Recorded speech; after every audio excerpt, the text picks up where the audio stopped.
አንድ ጥያቄ ልጠይቃችሁ። ጫማዎቹን ስታወልቁት ሽታ አለው? በነገራችን ላይ መጠኑ ቢለያይ ነው እንጂ ሽፍን ጫማ እስከተጠቀማችሁ ድረስ ሽታ የማይቀርላችሁ ነገር ነው። የሽፍን ጫማ ስትጠቀሙ እግራችሁ መሞቁ የማይቀር ነው። ያ ደግሞ ላብ እንዲመነጭና ለፈንገስና ባክቴሪያ መከማቸት ከፍተኛ አስተዋጽኦ አለው። ባክቴሪያና ፈንገሶች ደግሞ ለእግራችን መሽተት ከፍተኛ አስተዋጽኦ አላቸው።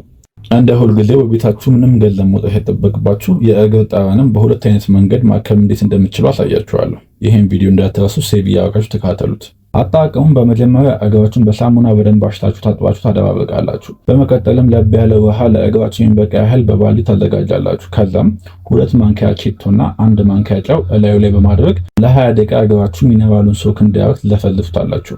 ሌላኛው መንገድ ደግሞ የእግራችሁን ላብ መቀነስ ሲሆን ያም እንዴት ነው የምታደርጉት? ካልሲያችሁ ውስጥ ወይም ደግሞ ጫማችሁ ላይ ትንሽ የቤኪንግ ሶዳ ወይንም እሾ እላዩ ላይ መነስነስ ትችላላችሁ።